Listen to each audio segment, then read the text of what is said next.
2,000 years ago, Jesus hung on a cross and he said, "It is finished." Why are we still here 2,000 years later? The Old Testament sanctuary service gives us some clues.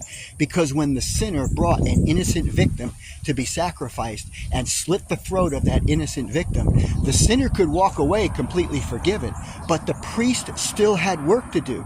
The priest had to take the blood from that innocent victim into the sanctuary and perform additional work. Jesus, after he died on the cross and he said, "It is finished," he still had to go to heaven and become our high priest. Listen to the words of Paul in Hebrews chapter 4, beginning in verse 14, where he says, "Seeing then that we have a great high priest that is passed into the heavens, Jesus, the Son of God, let us hold fast our profession."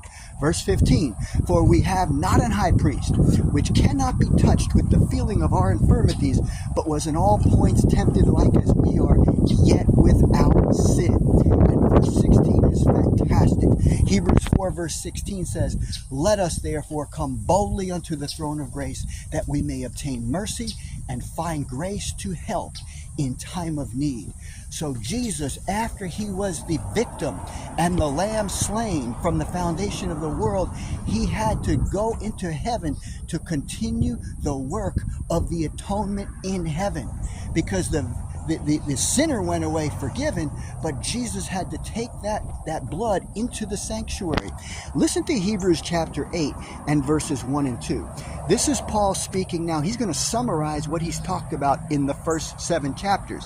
It says, "Now this is the sum of which we have spoken. We have such an high priest that is passed into the heavens and is set on the right hand of the throne of the majesty in the heavens, a minister of the sanctuary and of the true tabernacle, which the Lord pitched and not man." And so in order to understand what Jesus is actually doing, we have to understand the earthly service. And so when we look to the earthly service, you can get ideas of what Jesus is doing. And so Jesus right now in the heavenly sanctuary is performing the work that the high priest did on the Day of Atonement once a year. At the end of the Jewish economy, every year there was the Day of Atonement, the cleansing of the sanctuary. Brothers and sisters, I take comfort that we have a high priest sitting at the right hand of the Father who has forgiven me, but now can be my high priest, and he can come live within me through his Spirit. Let us therefore come boldly unto the throne of grace, that we may obtain mercy and find grace to help in time of need. God bless you.